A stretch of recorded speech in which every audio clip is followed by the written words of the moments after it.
I used to be highly skeptical of business, and when I was an undergrad, I used to think that, well, I'm like a purist. I really am only interested in the science and capitalism be damned, and I didn't really care about startups and all their charlatanism and douchebaggery.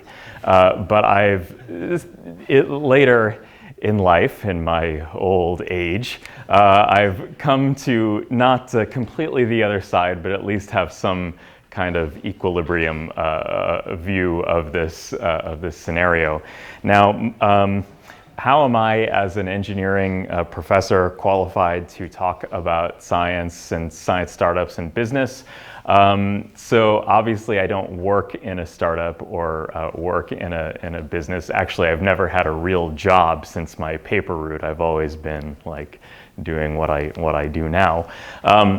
So just a little bit about my background in this arena. When I was a postdoc at Stanford, I took a mini MBA course at the Stanford Graduate School of Business, which was a certificate program that was 2 nights a week and 1 full Saturday a month for 16 weeks. So I would say it's maybe 15 to 20% of an MBA. We used the case method. It was a really valuable program. Most universities offer something like that at various levels. So I would highly encourage you to take that kind of training if it's available and you're interested. There was a spin-out company from my lab, so I've mentioned it a few times, where one of my grad students started a company and raised money. Also, my wife has worked for 3 to 4 different startups in her career and later got an MBA. So at our house, this is often the topic of conversations. I've never lived in this milieu, but I have been steeped in it from the outside. So why do we care about starting new companies? And the fact of the matter is that most new jobs are created by small companies that didn't exist 10 to 20 years ago. So big companies tend to be at steady state in their hiring. Of course, there are expansions, there are also contractions, but then new jobs are created by new companies, largely. Old companies are not very agile, because it takes a long time, because they're not necessarily that good at identifying new trends. And while they might be good at, in the cases where they do identify new trends, they have a lot of organizational inertia. It takes a lot of effort to change what they are doing, which is generating revenue and generating shareholder value and so forth, that it takes a really, really compelling reason to switch to do something else. They have a hard time identifying the beginnings of exponential growth. So a few episodes ago, we talked about the solar installed capacity in the US and how it was like 0.05 giga British thermal units per year, whatever the units were, and now it's several times that. But it's still a very small fraction of the total energy generated. In fact, it's about the same amount of power that's used to, apparently in 2018, maintain the Bitcoin network. All of that energy is consumed. All of that energy is consumed by the Bitcoin network that's produced by solar in the U.S. Anyway, kind of a depressing statistic, but there it is. So anyway, we have a hard time seeing things that are really so far below the noise, but that nevertheless have this exponential growth. And actually, big companies are quite similar. I'm going to ask that you please put your phones away if you're going to, unless you're taking notes on it. Thanks. As a result, sometimes big companies, even ones with huge revenues, can get innovated out of existence. What are some examples of this? Anyone ever been to Blockbuster? Anyone remember what Blockbuster even is? And big companies tend to stick with the familiar. And this is really highlighted in a book by Clayton Christensen, who's a professor at Harvard Business School. He has a lot of really good talks on YouTube that you should watch if you're interested in this, called The Innovator's Dilemma. And he uses as a case study, the book is really long, but it's about the evolution of the magnetic storage and hard drive industry. It's kind of relevant to an engineering audience. So where do companies come from? Where do companies come from? Who starts them?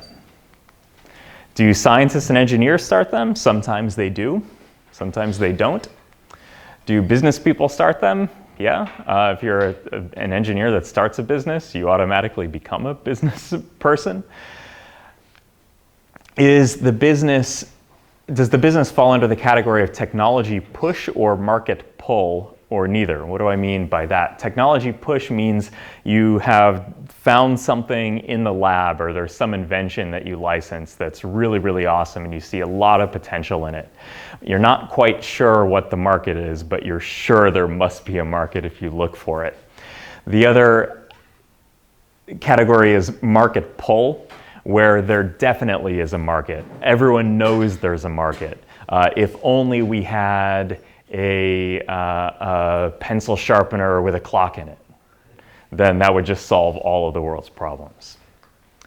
How do new companies obtain funding? This is something that, unless it's very hard to know where to look unless you kind of know what the first few facts are, like what is an SBIR grant, what does a venture capital firm do, what's an angel investor. How are teams built and what makes them successful? How important is intellectual property? In companies based on physical products like material science companies, biotech companies, it tends to be very, very important. In other types of companies, it's perhaps not so much. And there are other ways of creating a competitive advantage that can get your company off the ground, even if your key idea is not protected. Okay, just a little bit about nomenclature. There are startups and small businesses. Now, every small business has to start up, but it's not necessarily a startup in the way that we think about startups. A would-be entrepreneur needs to decide the level of involvement in a new venture, first of all. We'll define a small business in general. It just means it doesn't generate huge revenues and has a relatively few employees. Now, from small business, you can do one of two things. You can have an exponential growth strategy, or you can be a company that provides a service as opposed to a product that's going to be scaled up, and maybe you have 50 or 100 employees but not 1,000 employees. Maybe your revenues are a few $1 million and not a few not hundreds of millions of dollars or $1 billion. So a small business example, a corner store. So my dad had a dry cleaner tailor store for my entire life. That qualifies as small business. He would be an entrepreneur, but not in the same sense that Elon Musk is. Generally, small businesses in this corner store, mom and pop category are service-based, and they're not necessarily not easily scalable, because service businesses tend not to be scalable. If you're not generating a product or a software or a website or something, it tends to be more difficult to scale.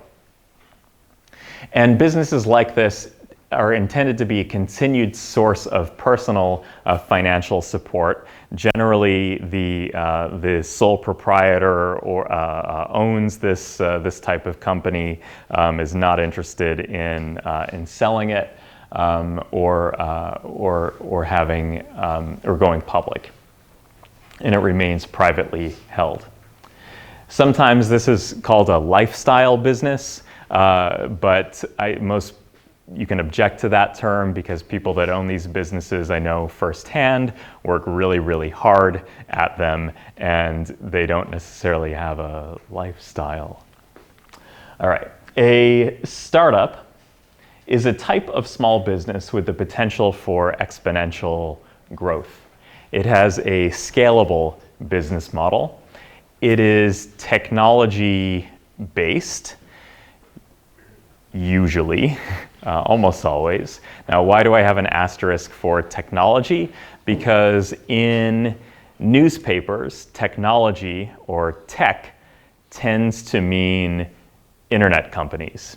Now, because this is a nanoengineering, chemical engineering, bioengineering audience, we're generally not that interested in what the world considers as tech, but technology meaning the use of new scientific discoveries that can be put into a it can be instantiated in a product that helps that improves people's lives. So that's kind of the broader sense of what I mean by technology. Probably no one in this room is confused by that, but sometimes if you say technology, people will automatically think of Uber and Airbnb, even though I would argue, and I could probably make enemies in the CSE department by saying this, but the innovation there is more a sociological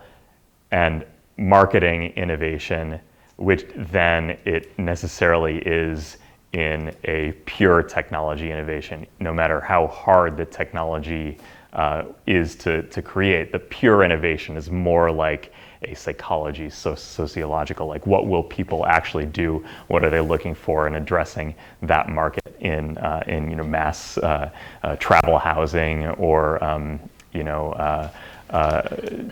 app-based designated drivers. A startup has an exit strategy, which is intended to be transformed with a payout for the initial shareholders. So we'll talk about what different exit strategies are. So a small business, a mom and pop corner store small business does not have an exit strategy. You know, if I were to do this many, if I were to sell this many hamburgers in a year, then maybe I'll be bought out by McDonald's. That's generally not the strategy that they're following. In particular, I think nanotechnology is a ripe area for startups. Nanotechnology combines the best aspects, I really mean this, of chemistry, biomedical sciences, and electrical engineering, and essentially every other field. Many of you will have ideas and skills that do not fit within traditional industries. For those inclined, you may choose to start your own business or join a startup company founded by others, but you still get to wear all the hats. What are some of the advantages of working in startups? And one of those advantages is that you get to wear a lot of hats. You get to develop the technology, you get to maybe deal with your patent attorneys, you may clean the toilets and mop the floors. And these are all things that people that work in startups have to do by necessity. An advantage is that you get stock options, usually. Don't join the startup if they don't offer you stock options, because you're not going to get paid that well and you're going to work really hard. You get to eat a lot of pizza. Maybe if pizza is your bag, then this is an advantage. If it's not, I don't know, sushi or burritos. Disadvantages of working in startups. You have long, unstructured hours. This can be hard, particularly when the early stages of having a family or trying to maintain a relationship. Low pay. So the low pay, they generally are not going to pay you as much as you would get paid in an established company, but this could be mitigated by the stock options.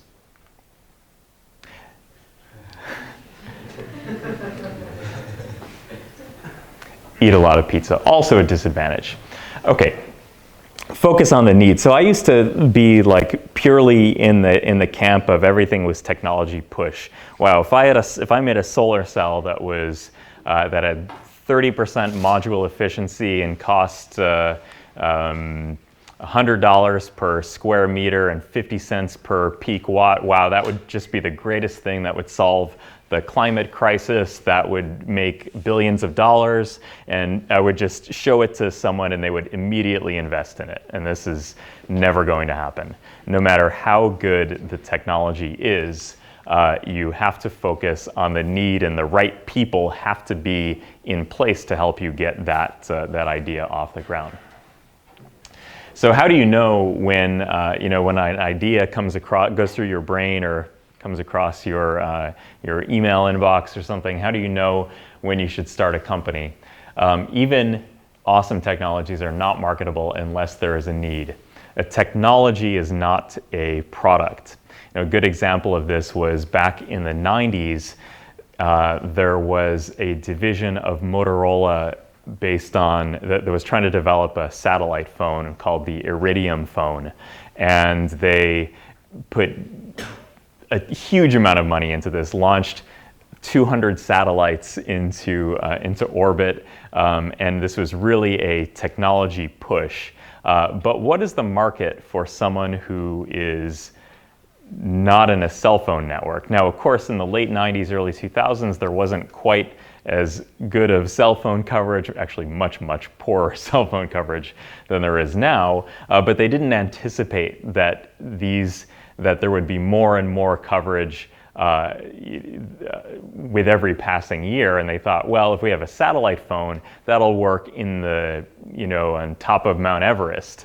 But they didn't really anticipate the fact that those types of adventurers and people and military applications weren't quite going to generate enough revenue to keep that business floating. So what they ended up doing was having all these satellites kind of collecting dust. I don't know if anything can collect dust in space. They had all these satellites and all this investment, and that product is a classic case study that they teach in business schools about what happens when you let the engineers take over, is that they have this awesome technology that doesn't end up making money. It turns out that Iridium was eventually spun out, and you can now buy an Iridium phone that will work in really remote places where cell phones can't. So take that, business school. It probably wasn't the same business opportunity that Motorola hoped it was, but it did survive in some way. And this is the bit that engineers have the hardest time with. We tend to think that if we just make the most awesome thing with the coolest technology, that the world is just going to gobble it up and we'll make billions of dollars. Sometimes that can happen, but it's pretty rare, where the technology is so awesome that it will create a new market. No matter how awesome the technology is, it still has to be positioned in the right way and transformed into a product. A technology is not a product. The market opportunity has to be envisioned in the right way. So a lot of times we think of, suppose we are we're someone who produces classical music, and you have this new way of, recording classical music. I haven't focus group tested this. I'm just making this up right now, fresh for you. Imagine that the violin sound is so crisp in the way that you've engineered it, and you can record like piano that's like amazing. And then, and you think, well, what am I competing with? Am I competing with, and the first inclination might be, I'm competing with old classical music recordings. But that's a very limited way to think about it. You're also competing with rock and country and R&B and hip hop and anything and any other kind of music. But that's also limited. You're also competing with podcasts and radio and anything else that people can put in their ears or listen to. That might be a broader way to think about it. You might be competing with time that people spend on Facebook and Twitter and Instagram. You might be competing with any other way that someone might use their leisure time. So you have to envision the right market. You have to think about the market in the right way, and the first inclination might be wrong. Another way forward is that a large market already exists and can be captured or usurped by an upstart. So, okay, a large market exists and can be captured or usurped by an upstart. In the case where, so Netflix originally, the original business of Netflix, they had always had streaming on the mind, according to Reed Hastings. They had always had streaming on the mind, but the way that they built their business was DVDs by mail, which my household still does because you just can't stream everything. And anyway, so that's how, and in the process, they destroyed Blockbuster. So they were originally in the DVD rental industry. Now they are like one of the most productive and innovative television companies. Like they're producing all kinds of new content. And so now they're not just competing with Blockbuster, but they're also putting broadcast television on its heels, and also cable television as well. So Peter Thiel, some of you may have heard of Peter Thiel. He's the co-founder of PayPal, and he wrote this book, 0 to 1. Said a lot of controversial things and supported a lot of controversial political candidates, but that aside for now, says is kind of interesting, and this is about competition. The goal is actually in a startup to have a legal monopoly. So competition, his argument is that competition actually stifles innovation and reinforces undifferentiated products. Like, how different is the experience between Delta, United, and American Airlines? So hugely valuable companies. They create tons and tons of value, but they're not in a position to capture the value that they create because they're making undifferentiated products and have very low margins because they're competing with each other by the penny. So of course on Delta you might get a Kind bar instead of a stroopwafel that you would get on United, but okay, the plane boards in pretty much the same way. The seats have the same crappy seat pitch, and really what you're paying some premium for, if you even are, is like snack choice. And this is what I said. Big competitive industries create a lot of value but focus on price cutting rather than innovation.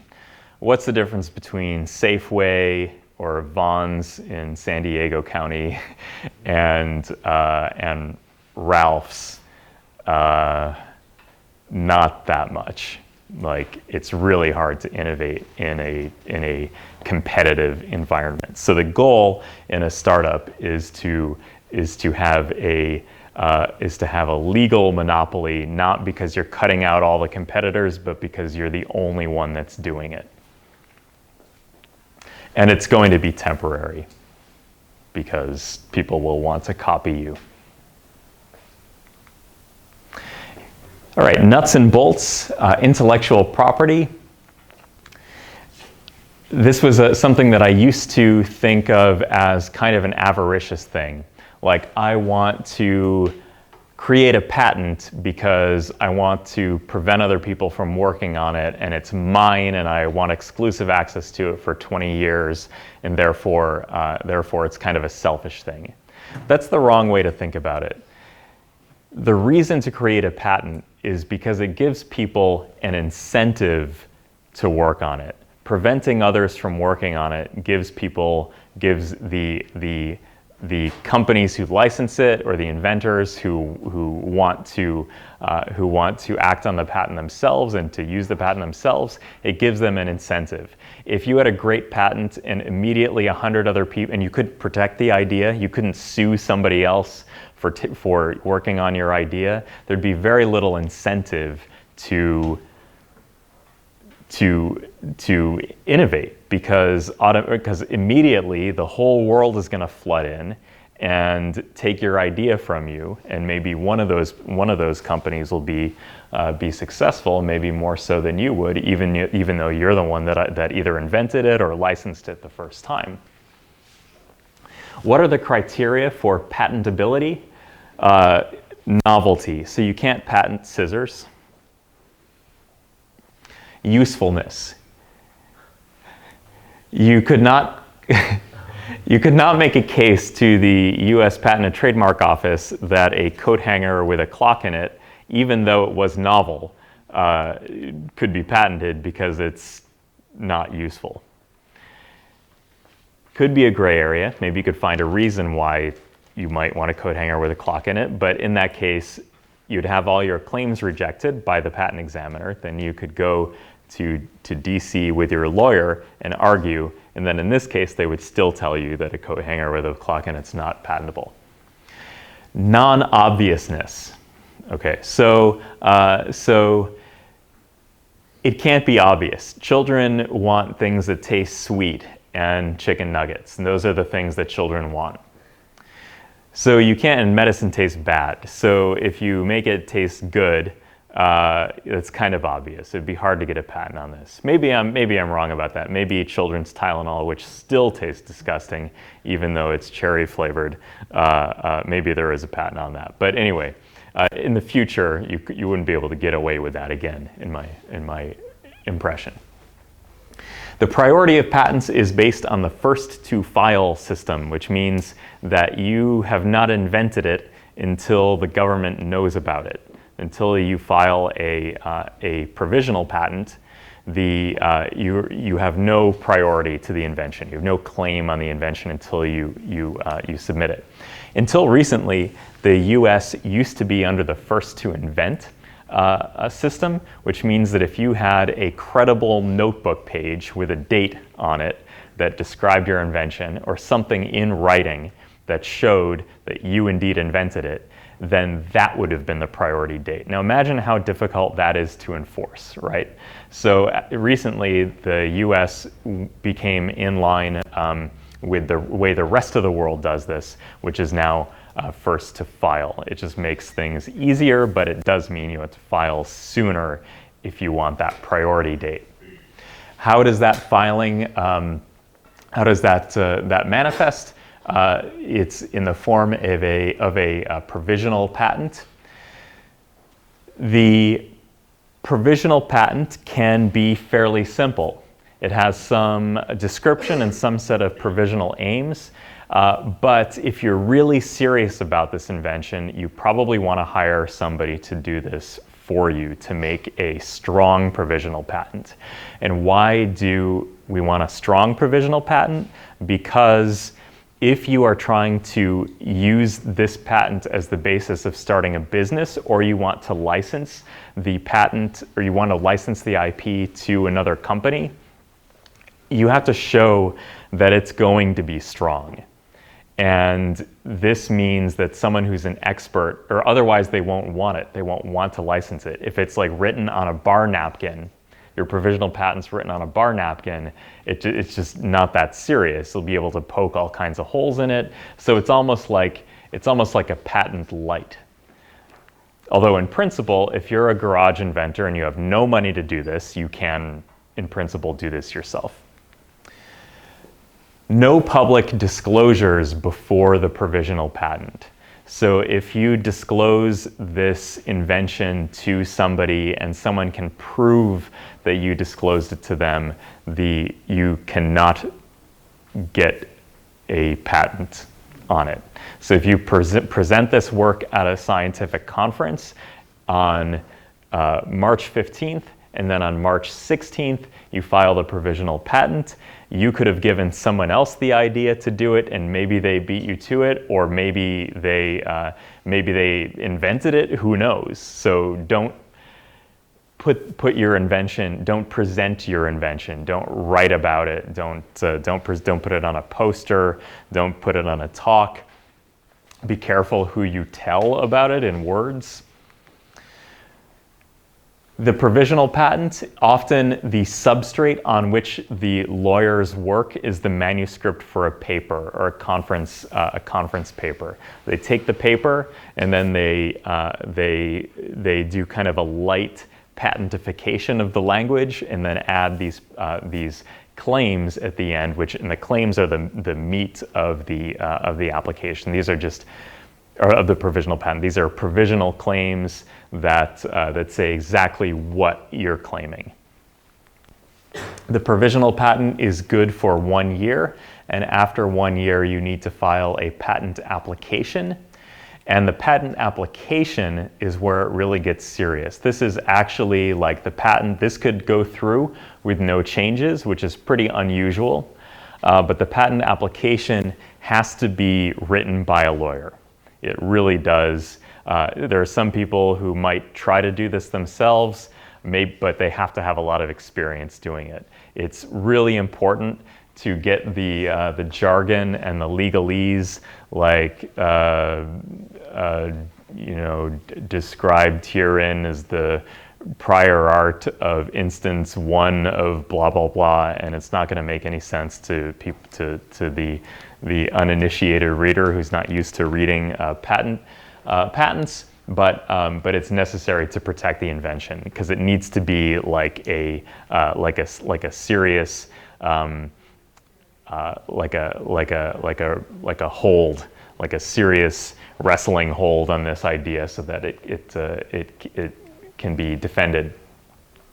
Competent patent attorneys get paid $30,000 to $50,000 to do the patent application. This is the biggest financial hurdle that startups have when they start out. So patent costs are high, so where do people get the money? Sometimes if you can find a licensee based on the quality of the provisional patent, you show them the provisional patent, say I want a patent application, I know you want this technology, if you're going to license it, we can use the licensing fees to pay the patent costs, or they just kind of pay for it. If it's at a university, the university could pay the cost. This is pretty rare, actually. It depends on how much money the Tech Transfer Office, or in the case at UC San Diego, the Office of Innovation and Commercialization, kind of has like a slush fund for this. Most universities don't have $30,000 to $50,000 to pay for the patent costs. If they do, and you want to start the company, the only reason they would is because the university researcher wants to start the company. Otherwise, the outside company pays the patent costs. Is that okay? So the only reason the university would pay is because they're trying to support a university startup. Now, if they support the university startup and they pay the patent costs, then they're going to demand a huge amount of equity in the company.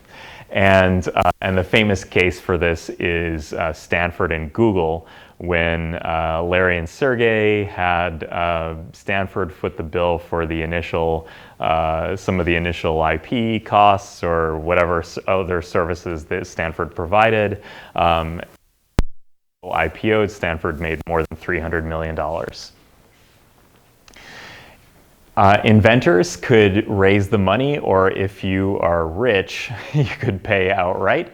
How do inventors raise the money? Sometimes by participating in business pitch competitions, and there are many of these at UCSD and also in Southern California. Some examples on campus are the UCSD Entrepreneur Challenge. This is a SoCal thing, the First Look West San Diego Venture Group. And then this is what I said, yes, before, if the university invests actual money in the intellectual property, they're going to expect a significant amount of equity, that is percentage ownership in the company. Just a little jargon. If it's your idea, you are the inventor, but you do not own the patent. If you do it at an organization, the organization, one of the things that they said at the very beginning of your time there was that the organization owns the patent that you generate while using their resources. For undergraduates versus graduate students, because undergraduates are not employees, whereas graduate students are half employees, things can be a little fuzzy, but it depends the degree to which you use university resources to do the invention. The university is the assignee. You might think of the assignee as the owner, the entity that can make the decisions. Yep. Do you patent your research here? Do I personally patent? Yeah, or anybody that does research at UCSD. Yeah, so people that do research at a university often patent their work, but there has to be a good business case for doing it. There are a lot more provisional patents. There are a lot of provisional patents that are filed that don't go to the patent application stage. And that's just because in that year of time, either a startup has not been formed that has the money to pay the cost to convert it to a patent application, or they haven't found a licensee, like a big company. Is it possible to buy out someone part of the patent? Say if you were to patent something at the research level, and then further along you want to buy out the university?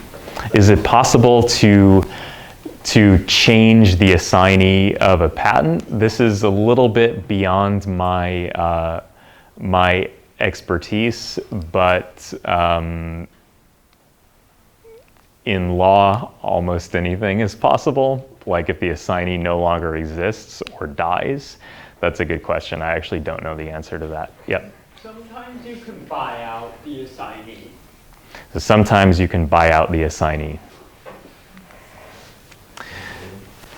For example, and a good example of this is if a company goes bust and they have a ton of patents and another company buys all the assets, in that way the assignee would change for all of those patents.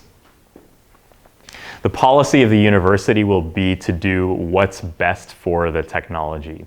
So they really generally are sympathetic to student and faculty entrepreneurs. But if there's no business plan, if there's no case, the university does not have to license it to you.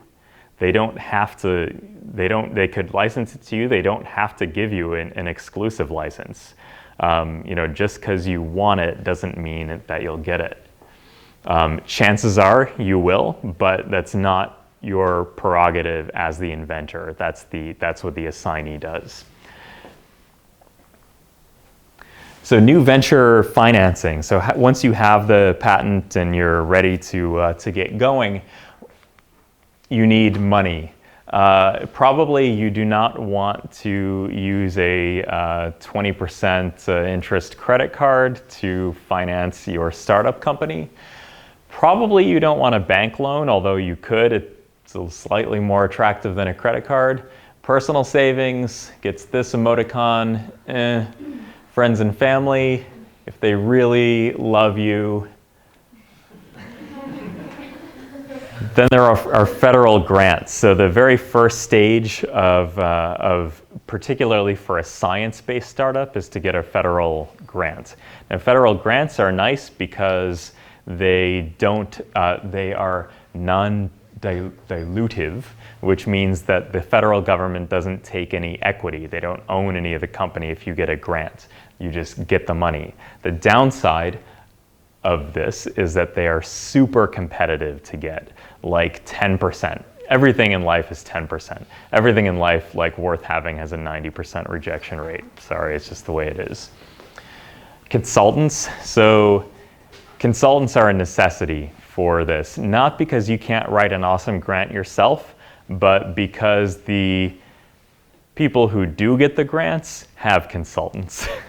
And by the rules of arms race, you also need the consultant because they have seen many, many grants and can add their expertise.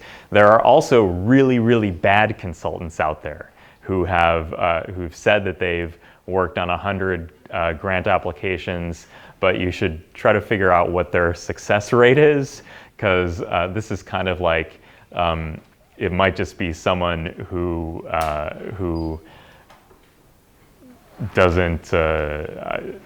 isn't really doing this professionally, but is just kind of spamming everyone saying, I know what a grant is, I can consult for you. The federal grant must be well presented. This is a really good time to work on your CAD drawing skills, so you can make really good schematics of the device or process or product that you're trying to make. Oh, one thing I didn't say here was that that patents are generally on three different things. One is a device, the other is a process, or the third is a composition of matter. Those are the types of patents that we're used to thinking about. So device, literally a multi-component thing that performs some valuable function. Then a process, which is a process by which you generate some valuable material or commodity. And then the composition of matter.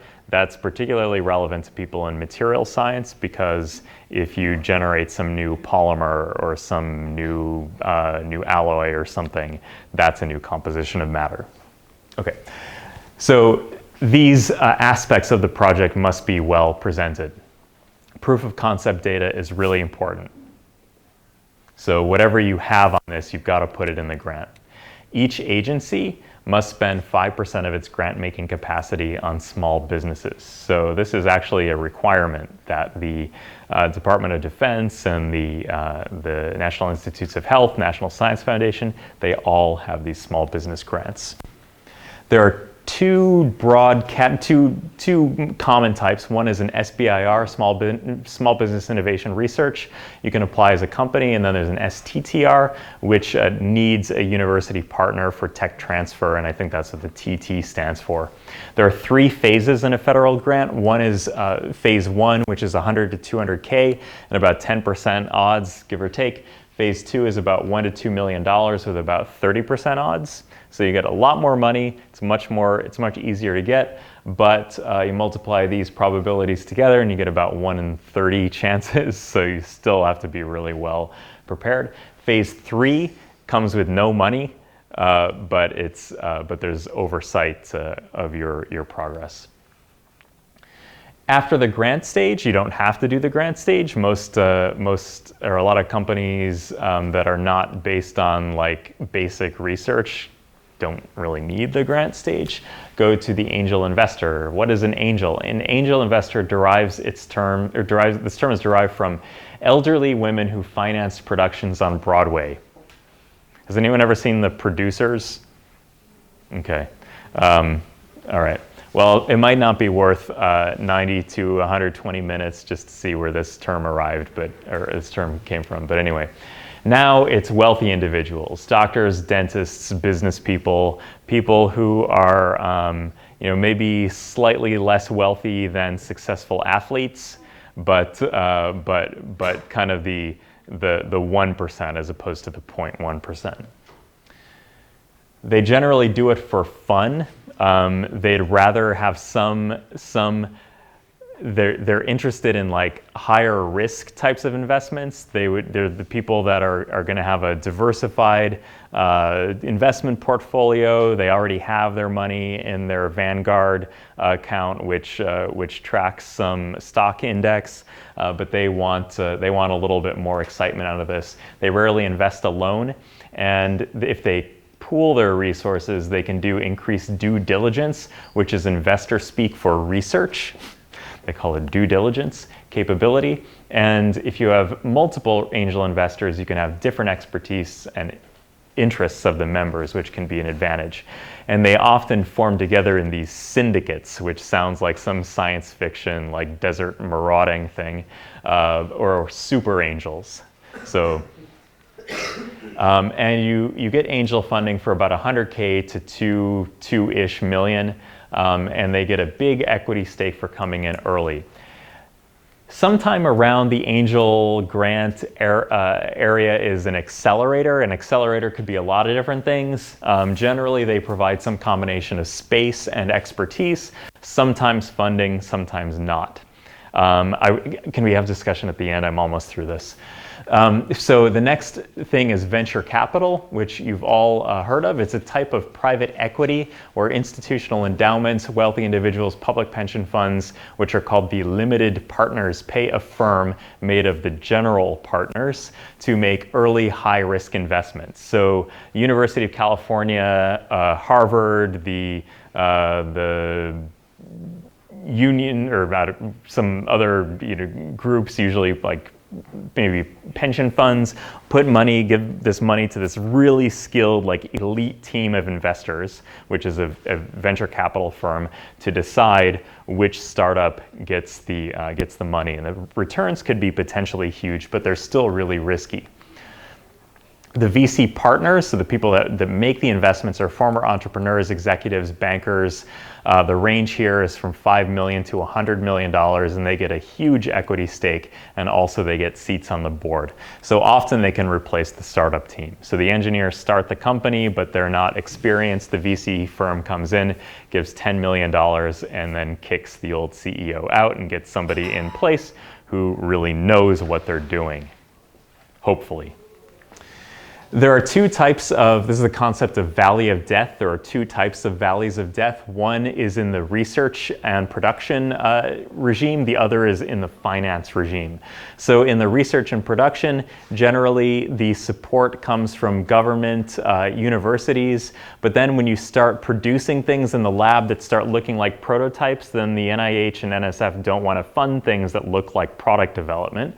So there's a tiny bit of funding available from the product sector, from the private sector, but then you got to reach some point where the money is actually coming in to support the investment entirely from the private sector. Then you start making money, and then hopefully you start you don't need all this outside investment anymore because you're generating revenue.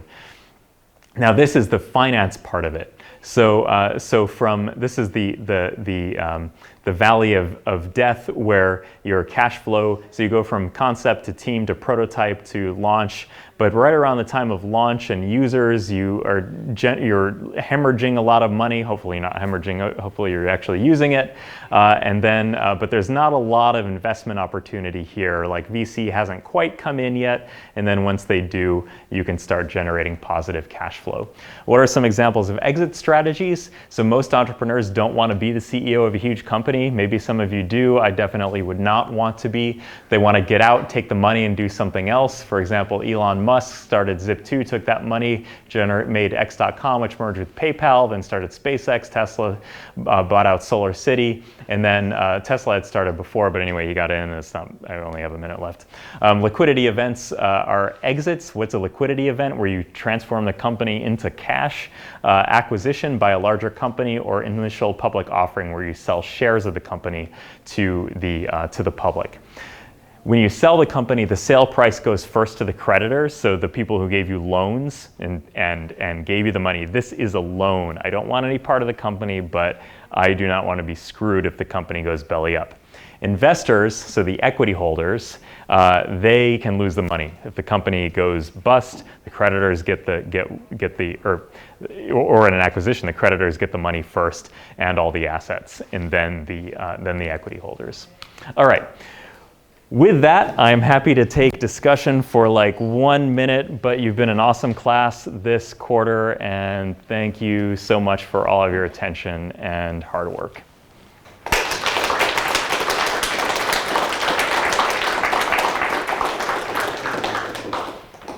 Time for like one question. Actually, no, I'm sorry. Fredo, you had the question that I